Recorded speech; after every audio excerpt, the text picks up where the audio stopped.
Salve, salve, galerinha! Estamos por aqui, mais um vídeo.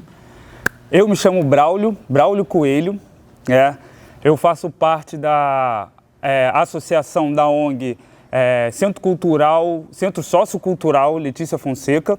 Sou um dos educadores e hoje a gente tá aí tentando fazer uma atividade, virtualmente, ver se a gente consegue.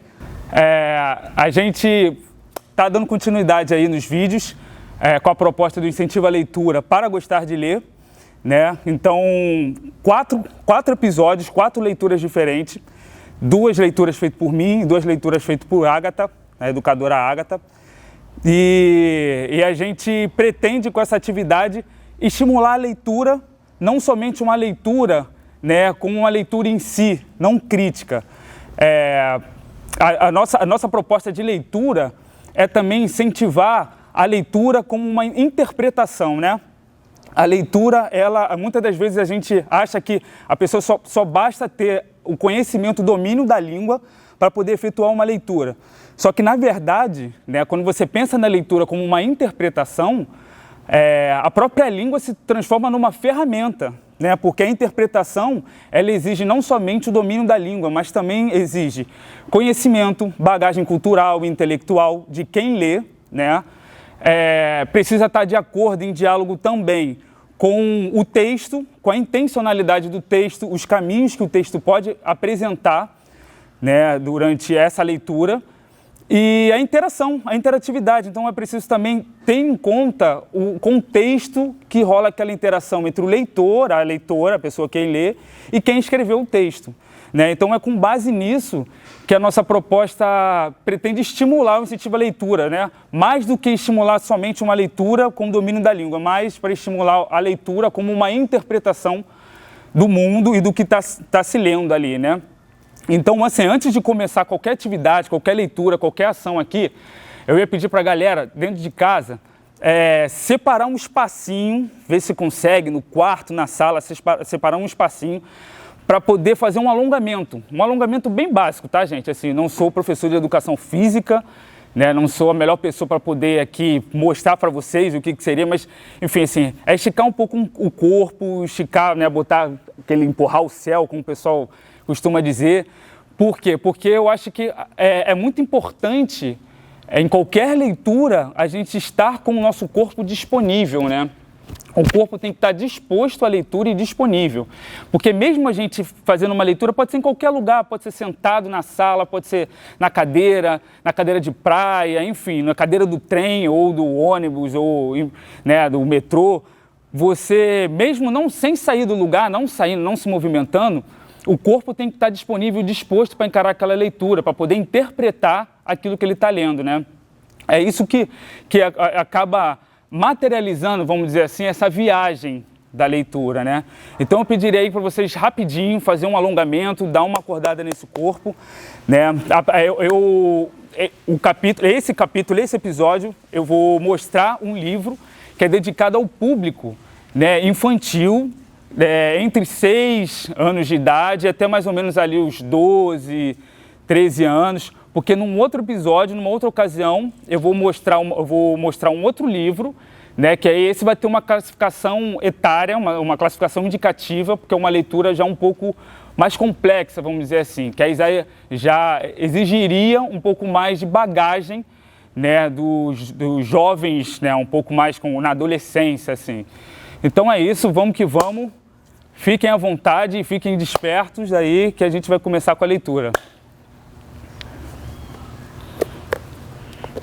É o seguinte. Esse é o livro aqui, dedicado para gurizada, criançada dos 6 anos. Não tem classificação indicativa de 6 até 10, assim, enfim, qualquer um pode ler, é um livro bem tranquilo de ser lido, Mas ele é mais, como o próprio título diz aqui, África recontada para crianças. É um livro de... Agora eu não sei a pronúncia, não sei se é Avani Souza Silva ou se é Avani Souza Silva.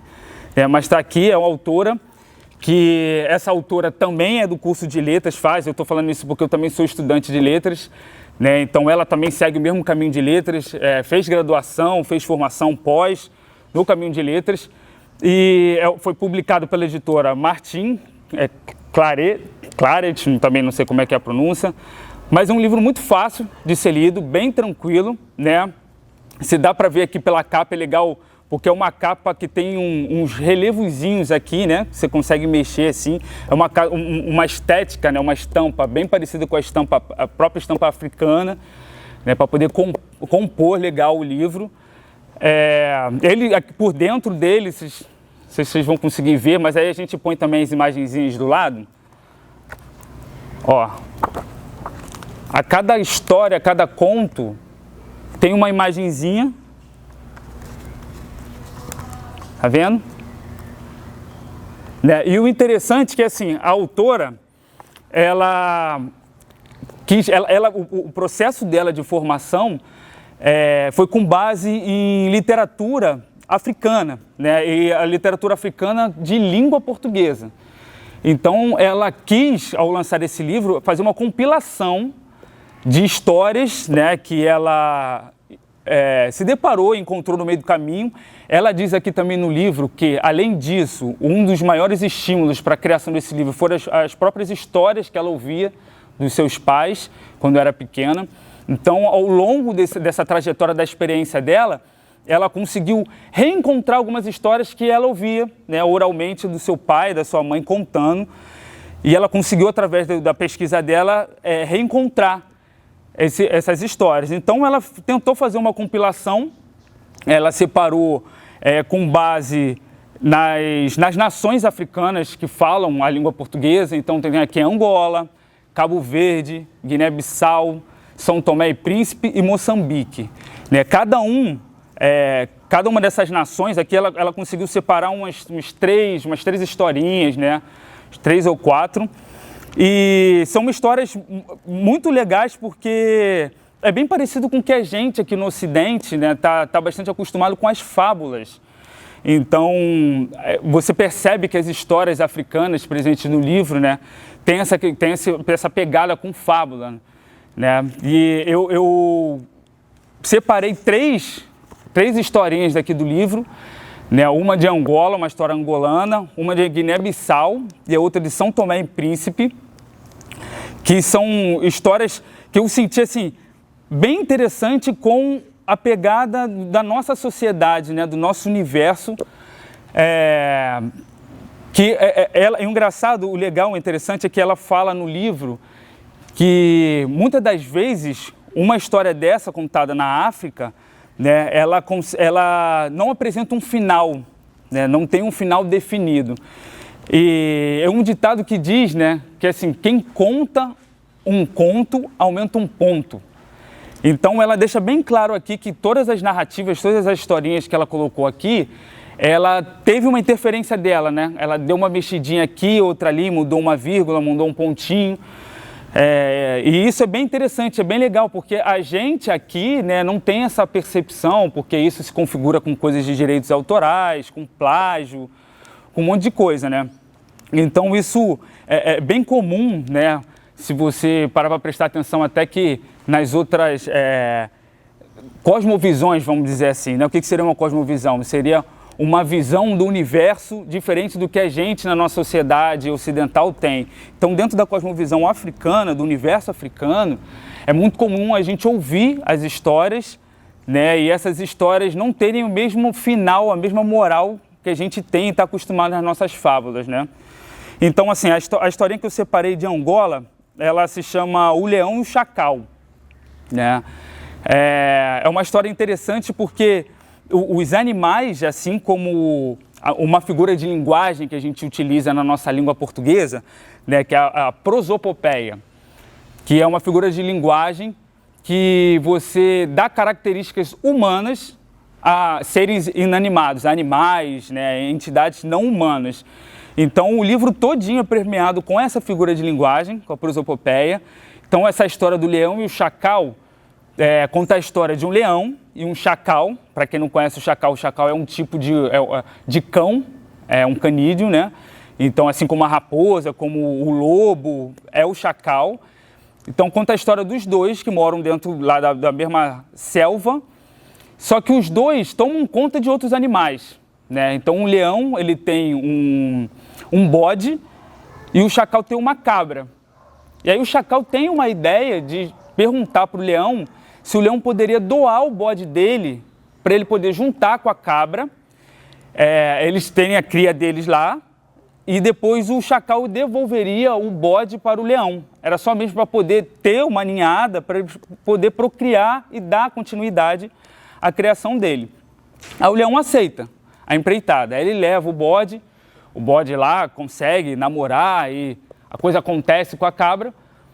Ele devolve o bode para o leão e dentro desse fruto, dessa relação, nascem dois animaizinhos, né? Um bodezinho e uma cabrazinha, um macho e uma fêmea.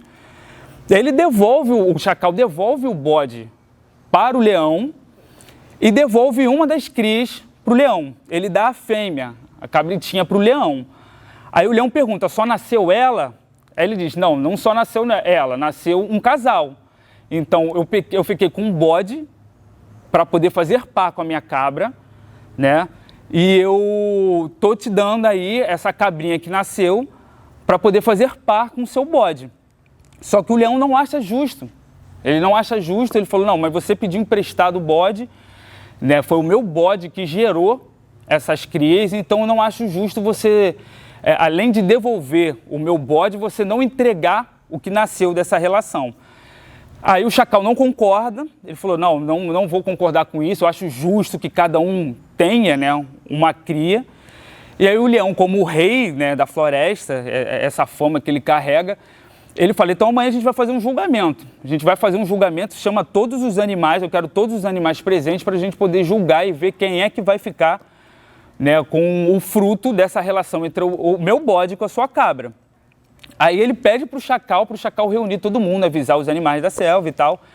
Aí o chacal avisa e procura a tartaruga, né? Aí a tartaruga é apresentada aqui na história como um animal bem sábio, e ele pergunta para a tartaruga se ela pode ajudar a reunir os animais na floresta. Ela pergunta, mas para quê? O que se trata? Ele falou, vai ter um julgamento e explica a situação.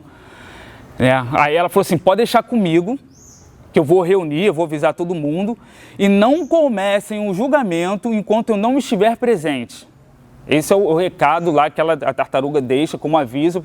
Se você quiser me ajuda, então eu peço que você reúna todo mundo, mas não comece o julgamento sem que eu esteja presente.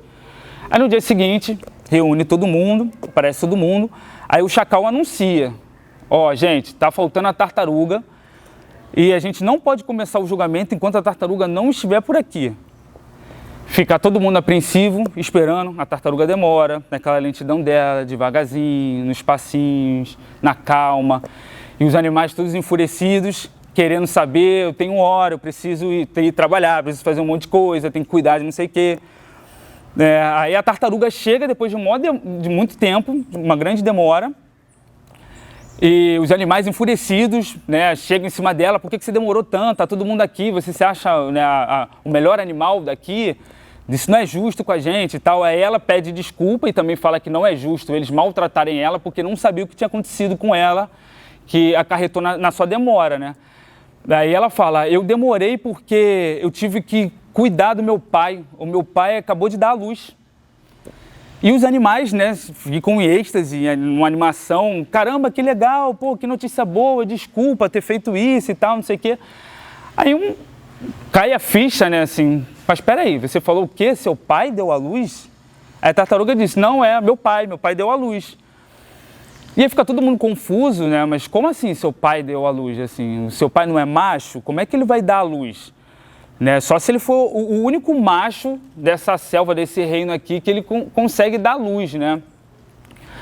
Aí a tartaruga fala assim, mas por que ele não poderia dar luz? Não, porque quem faz isso é fêmea.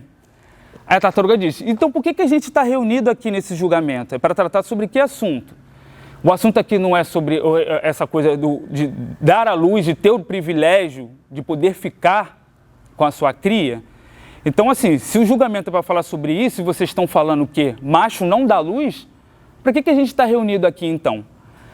E aí os animais, né, caem a ficha e falou, cara, já encerra aqui o julgamento, não precisa nem dar continuidade, assim. É claro que o macho não dá luz, então quem tem o direito de ficar com as duas crias vai ser a cabra e o chacal, né? E aí termina o conto, a historinha, dizendo que essa foi a primeira vez em que o chacal conseguiu dominar o leão e se tornar maior, né, mais grandioso lá no reinado dele, no próprio reinado do leão, diante dos outros animais, né? Aí eu vou falar das outras historinhas para depois a gente falar um pouquinho, abordar um pouquinho ela dessa coisa moralizante, né? O que a gente entende, o que a gente aprendeu com isso, né? Então tá, então eu vou passar para a historinha de Guiné-Bissau. A historinha de Guiné-Bissau se chama Tambor Africano. O tambor africano. Eu não sei nem se eu mostrei o da Angola, para poder, o leão e o chacal, é esse aqui, né? E o tambor africano, deixa eu ver se agora eu me acho, tá aqui, tambor africano.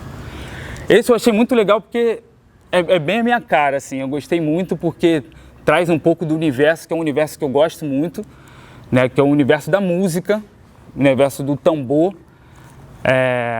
E conta a lenda, é legal também que você percebe que algumas histórias, apesar de serem de nações diferentes, carregam o mesmo teor, assim, parece que é a mesma história, só que com personagens, no caso animais, diferentes, né? Então essa do tambor africano conta a história de uma etnia em Guiné-Bissau que adorava observar o céu, principalmente a lua. Eles eram apaixonados pela lua. Eles ficavam aguardando ansiosamente o dia, né, raiar, o dia dormir, e para poder chegar à lua e eles ficarem à noite, à madrugada, dentro, paquerando a lua, né? E os macaquinhos dessa aldeia, dessa etnia, eles eram considerados os maiores adoradores, paqueradores da lua. Aí eles têm a brilhante ideia de tentar chegar até a lua. Se reúnem lá e falam, a gente precisa chegar até a lua. Aí um macaquinho de nariz branco, que é bem pequenininho, né, ele é apresentado como o menor de todos lá dos seus parentes, ele tem a ideia de por que a gente não monta um em cima do outro, faz uma escadinha para poder chegar mais facilmente na lua. Né? E aí o restante do grupo lá dos macaquinhos, eles topam a empreitada e numa bela noite eles resolvem fazer isso. E vai um escalando em cima do outro, né? Vai fazendo aquela escadinha, um por cima do outro, um por cima do outro. E o macaquinho branco vai por último e ele consegue lá esticar o bracinho dele e se pendurar na lua. Era uma lua minguante, que era a preferida dos macacos, porque faz lembrar uma bananinha, né? Então ele desesperado vai, segura, aí a lua percebe que alguém está lá mexendo nela, bota, sobe ele e ele passa lá para o céu e fica do lado da lua. A lua fica encantada com o macaquinho e oferece a ele um tambor, que é para ele poder ficar batucando, ficar fazendo lá as festas dele, brincando, né? E ela pede para que ele passe a morar lá com ela, ficar lá fazendo companhia para ela. Então o macaquinho recebe o tambor com muita alegria e ele aprende a tocar o tambor, né? E aí chega um momento que ele não consegue nem mais fazer outra coisa, ele fica noite e dia, o tempo inteiro lá batendo o tambor ao lado da lua e a lua é extremamente satisfeita, até que vão passando os dias, vão passando os meses, e aí esse macaquinho começa a sentir saudade da terra e da família dele, né? Aí ele começa a ficar triste, começa a não querer mais tocar o tambor, aí a lua acaba percebendo a tristeza dele, né? E pergunta para ele o que houve, o que está acontecendo e tal. Aí ele responde, eu estou com saudade da minha terra, eu queria voltar para a minha terra. Né? Aí a lua entende, né, e fala, não, tudo bem, assim, você pode, se você está sentindo saudade, você pode fazer, eu posso te ajudar, inclusive, a você retornar para a terra. Né? Só vou pedir uma coisa, que você carregue com você o seu tambor, para você poder descer na terra e você poder alegrar, né, lá os seus parentes, o reino animal, a terra, com um tambor sempre que você tiver vontade, tiver alegria. Né? Aí ele topa a empreitada, aí ela fala assim, vamos fazer o seguinte, para você descer, eu vou precisar amarrar uma corda em você, e aí você vai descendo pela corda. Quando você estiver chegando lá embaixo, você toca o tambor, que pela vibração da corda, o barulho do tambor vai vibrar a corda, pela vibração da corda, eu vou conseguir notar que você já está lá embaixo e aí eu vou soltar a corda, né? Só peço que você não faça nada nesse tambor antes de você descer, porque corre o risco de você estar numa altura muito alta, né? A corda vibrar, eu soltar e você cair, né? E morrer. Aí ele, não, tudo bem, pode contar comigo, de boa. Ela amarra a cordinha no macaco, aí ele desce, né? No meio do caminho, ele começa a ficar muito animado, que ele já está chegando na terra. Aí ele olha para o tambor fica olhando para ele olha para o tambor, ele fica contendo aquela alegria, né? Aquele entusiasmo. Aí ele dá uma porradinha no tambor, dá a segunda, daqui a pouco ele já está, e tambor é isso, né? Você começa a bater tambor, daqui a pouco você já está batendo o tambor e a coisa já está fluindo. Ele começou a bater o tambor, ficou numa alegria sem fim, que estava voltando para a terra com um tambor de presente, né? A lua acha que ele já está chegando e solta a corda. Então ele cai de uma altura alta, cai numa praia, né? E no dia seguinte, já com o dia, né, claro e tal, uma menina passando pela praia, ela vê o macaquinho caído, né, com a cara virada para o céu e um tambor do lado. Ela chama o restante da aldeia para poder ver lá e, né, entender o que tinha acontecido. E foi a primeira vez que na Terra alguém teve contato com um instrumento que é esse instrumento conhecido como tambor. Então, a partir disso, a aldeia tem conhecimento sobre a estrutura do tambor, começa a produzir os próprios tambores, né, e começa a utilizar os tambores nas festas, nas alegrias, né, nas cerimônias, nos eventos, né, de comemoração, de agradecimento da própria aldeia. Então, termina a história falando que foi desse jeito, desse modo, né, que a etnia descobriu a força do tambor, reconheceu o tambor, e a partir disso o tambor começou a fazer parte, né, dentro dessa cultura, dessa tradição africana, né, que pertence lá à Guiné-Bissau. E foi a primeira vez na história, isso que eu achei interessante, ele termina a história falando, foi a primeira vez na história que o macaquinho conseguiu chegar ao céu, né? Depois de tantos anos, a gente vê aí os seres humanos colocando cachorro, colocando macaco para ir à lua, fazer um monte de coisa. Então, segundo essa lenda, foi a primeira vez que um macaco conseguiu ter esse encontro com a lua. E o terceiro conto eu achei magnífico, eu achei muito, muito legal, né? E é de São Tomé e Príncipe. E ele, pelo que eu li aqui, foi a única historinha que foi compilada e acrescentada aqui, que não foi criada de uma tradição africana, mas que é muito utilizada lá em África, porque durante a colonização europeia, era uma história muito comum e que hoje faz parte, inclusive, dessa tradição, né, africana, porque fez parte dessa formação, né? Então, como a maioria, quase todos os países, as nações que tiveram dentro da sua história, da sua formação, a colonização, carregam também algumas histórias que até hoje a gente aí, né, reproduz sem saber muito bem de onde que veio, e a gente infelizmente reproduz esse tipo de coisa, né? Então o título da história é Quanto Custa um Escravo? Tá aqui, ó, a imagenzinha. Quanto Custa um Escravo? Que conta a história de um líder de uma aldeia lá, também de São Tomé e Príncipe, que ele estava muito cansado de trabalhar. Não queria trabalhar na lavoura, não queria cultivar na agricultura, não queria fazer nada disso. E aí ele pede, na verdade ele não pede ajuda, a tartaruga ou a galinha, agora eu não lembro, chega ao lado dele, acho que é a tartaruga, chega ao lado dele e pergunta qual é a aflição dele, qual o motivo de você estar estressado. Aí ele no primeiro momento é super arrogante com ela, fala, não, não é da sua conta, você não sabe, você não entende nada disso e tal. Aí ela fala, olha, eu tenho fama de ser muito esperta, de ser muito sábia, e eu posso te ajudar, dependendo, né, do que for. Aí ele diz que está muito cansado e que ele precisa ter alguém para poder ajudá-lo a tomar conta, né, dos trabalhos dele. E aí a tartaruga fala, por que você não arruma um escravo? Aí ele fala assim, você sabe quanto custa um escravo? A tartaruga fala, eu posso provar para você que eu consigo um escravo, né? E eu vou provar para você que o quanto ele custa, quanto custa esse escravo. E aí o líder lá da aldeia aprova, tá bom, vamos ver o que você consegue. Aí a tartaruga vai no caminho dela lá atrás de um escravo. Só que no meio do caminho, né, ela encontra uma fazenda e aí nessa fazenda ela percebe que tem galinhas ciscando.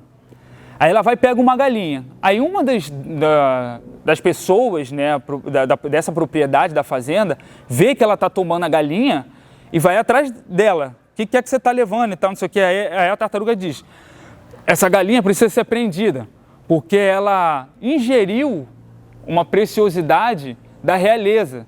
Então agora ela faz parte da realeza. Aí a pessoa fica com medo de, né, não posso me envolver com justiça, isso é coisa de justiça, não dá, pode levar. Aí ele leva a galinha.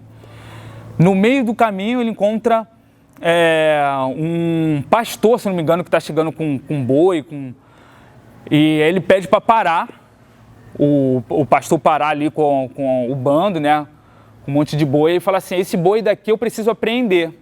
Mas por que você vai levá-lo? Não, porque esse daqui foi roubado, porque esse pertence a uma raça rara que pertence lá à realeza, ao palácio, e eles estão pedindo de volta. E aí o pastor que está lá tomando conta lá do negócio, ele o boiadeiro, né? Ele fala assim, por favor, não quero problema nenhum com a justiça, pode levar, fica à vontade. Então aí a tartaruga consegue uma galinha e consegue um boi. Aí no meio do caminho, ele vê uma pessoa trabalhando, cavando, um negócio que estava bem fundo assim, né? Aí a pessoa distraída, ele vai com um boi, empurra o boi tropeça, cai dentro da cova e eu acho que machuca uma pata, né? Aí o cara toma um susto, a pessoa toma um susto, o que está acontecendo e tal, não sei o que, a tartaruga diz, ó, esse boi daqui é da realeza e ele se machucou com você trabalhando aí, né? Então, assim, eu vou te levar porque você precisa agora prestar queixa de que foi por conta de você, que você deixou cair, não sei o que. Aí o cara fica morrendo de medo. Não quero problema nenhum com a justiça e tal, não sei o que, eu te acompanho, mas não quero ter problema. Aí ele acaba levando essa pessoa. No final, a tartaruga retorna para o líder da aldeia. Aí chega lá para o líder da aldeia e apresenta, olha o que eu consegui, né? Aí tá lá a galinha, o boi e a pessoa que estava trabalhando, né? E aí o líder lá, né, o rei, ele fica extremamente animado, como é que você conseguiu isso e tal, não sei o quê. E aí termina o conto da tartaruga dizendo, né, assim, eu vou até ler aqui para vocês, aqui, deixa eu... Aqui está o escravo de que o senhor precisa. Não lhe disse que 1 grão de milho se comprava um escravo? Né? Então, o final da história é com 1 grão de milho se compra um escravo. Aí no final ela botou uma nota de rodapé, a autora, dizendo assim, esta fábula remonta à época da escravidão, implantada por Portugal em São Tomé e Príncipe e em outras colônias como o Brasil. A história trata o escravo como um animal ou mercadoria, prática comum no período. Em 1875, aboliu-se a escravidão em São Tomé, mas o trabalho forçado, em condições degradantes, continuou até conquistar a independência de Portugal, em 1975. Né? Então, você vê, né, que até hoje esse tipo de história faz parte do imaginário, faz parte da tradição e da cultura e é contada lá na nação, né, de São Tomé e Príncipe. Então é isso, assim, como eu disse, assim, o interessante do livro é você perceber que é bem parecido com o que a gente assiste um pouco aqui com essa questão da fábula, da prosopopeia, né? Eu percebi também alguns contos, como esse mesmo do tambor africano do macaquinho, né? Tem outro conto aqui também, que é muito comum, no final da história, uma das personagens principais morrer, né? Então isso me fez lembrar também um pouco, é bem parecido ali com as fábulas, com o conto talvez dos irmãos Grimm, né? Que foram romantizadas com outras animações, com a Disney, com uma coisa para ficar mais encantadora, né? Mas que na realidade a versão original dos contos dos irmãos Grimm tem essa coisa, né? Uma coisa bem sombria, meio violenta. Eles lá lidam com a passagem, né? de um modo diferenciado, assim. A morte para eles tem um significado diferente, assim. Então, quando você se depara com um conto, uma historinha dessa que fala de morte, né, o intuito não é criar nenhum clima de terror, né, apavorar as crianças. Não, mas é que as crianças desde cedo lá constroem essa relação, faz parte do universo, né, na cosmovisão africana, essa passagem, né, o rito da passagem. Então, assim, foi um livrinho muito legal, muito gostoso de ler, vale a pena se debruçar para dar uma lida, sem um compromisso de querer acreditar e ver uma moral por trás da história, né? É legal e interessante porque você vê também que há alguns contos, algumas historinhas, há uma moral bem parecida com o que a gente reproduz aqui, né? Mas eu acho que também faz parte da contação da própria escritora, que deve ter adaptado uma coisa ali, né? E deve ter colocado uma moral para poder ficar mais próximo, talvez, né? Criar uma relação, um laço mais próximo com as crianças, né? Da nossa cultura, da nossa sociedade. Mas é bem legal porque você constrói às vezes, né? Assim, essa narrativa constrói às vezes uma moral, que é uma moral para explicar por que a galinha protege seu ninho do falcão, né? Das aves, né? E aqui conta uma historinha que né, faz parte de uma narrativa que o falcão pediu uma ajuda, o galo pediu uma ajuda, na verdade, para o falcão, o falcão foi e ajudou, e aí pediu como retribuição que ele pudesse sempre ir. Então isso é bem legal. E uma coisa também que eu achei bem interessante é que a própria autora, né, eu acho que também quando ela começa a ali botar os seus pontinhos, trazer um pouquinho, né, da sua reformulação com base na história, você vê também que ela traz uma pegada que é disso, assim, da nossa moral também, que precisa ser um pouco diferente dessa moral que a gente vê aí, que sempre os heróis masculinos, né, no caso aqui são os heróis machos, os animais machos, né, que eles que estão salvando todo mundo e tal. E você percebe aqui, em algumas histórias, que não é por aí, né? Não é por aí. A fêmea, né, o feminino consegue sim e consegue proteger e cuidar da aldeia e da tradição, às vezes até com mais empenho, com mais dedicação do que o próprio masculino, macho, né? Que está sempre querendo disputar, está sempre querendo competir, está sempre querendo inventar alguma moda para poder mostrar uma exibição, né? Que é bem diferente, assim. Então eu achei muito interessante, muito legal. Não sei se isso faz parte tradicionalmente dessas histórias originárias, mas eu curti muito esse retoque, né? Essa reformulação que a Avani deu para as histórias africanas. Então é isso, galera. Assim, peço que vocês, por favor, curtam aí o nosso canal, coloquem um like aí e deixem um comentário de vocês, né? Assim, o que vocês acharam, né, disso que eu falei. Se isso lembra vocês alguma outra história que vocês já escutaram, que vocês já leram, né? Que isso é bem importante para nós, tá? E aí acompanha aí os próximos episódios, as próximas leituras, os próximos vídeos, que o que não falta aqui, gente, é material aí, incentivo para a gente poder se dedicar, ler, interpretar, né, e colocar o nosso corpo à disposição para viajar sem sair do lugar. Então é isso, ó, beijo, muito axé para vocês aí.